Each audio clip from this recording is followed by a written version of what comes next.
ఈరోజు మనం ప్రశంసలు విమర్శలు అనేటువంటి అంశం గురించి మాట్లాడుకుందాం.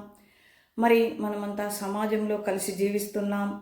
మన ప్రవర్తన, ఆలోచన, పనితీరు, ప్రతిభ మొదలగునవి అన్నీ సమాజం గమనిస్తూనే ఉంటుంది. మరి ఈ సందర్భంలో సమాజం మనకిచ్చేటువంటి ప్రతిస్పందనలు రెండు. ఒకటి ప్రశంసలు, రెండు విమర్శలు.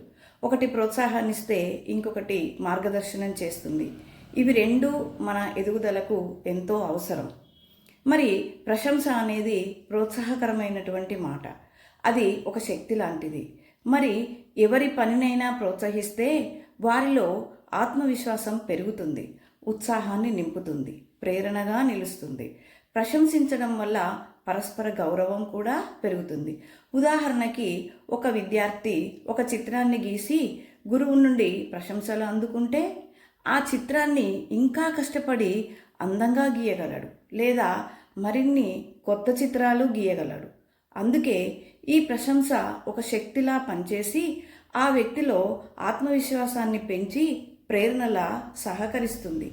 అంతేకాకుండా మరిన్ని చిత్రాలు గీసి తన తోటి వారికి నేర్పించే అవకాశం కూడా ఉంటుంది. ఇకపోతే విమర్శ. మరి విమర్శ అంటే తప్పులను గుర్తించడం. కానీ చాలామంది విమర్శలను ద్వేషిస్తారు. విమర్శ అనేది అభివృద్ధికి మెట్లు. ఈ విషయాన్ని గమనించుకోవాలి. ఎవరినైనా విమర్శిస్తే ఎక్కడ తప్పు జరిగింది గ్రహించినట్లుగా లోపాలను చూపిస్తుంది మరియు తప్పులను సరిచేసుకునే ఒక అవకాశంగా భావించుకోవాలి. కొత్త మార్గాలను వెతుక్కోవడానికి విజయానికి మార్గం విమర్శ. ముఖ్యంగా విమర్శ వినయాన్ని నేర్పిస్తుంది. అందుకే ప్రశంసలాగా విమర్శను స్వీకరించి తప్పు ఎక్కడ జరిగిందో అన్న విషయాలను తెలుసుకోవాలి. ఉదాహరణకి ఒక విద్యార్థి గీసిన చిత్రాన్ని విమర్శిస్తే ఆ చిత్రంలో లోపాలను తొలగించి మరింత అందమైన చిత్రాన్ని గీయగలడు.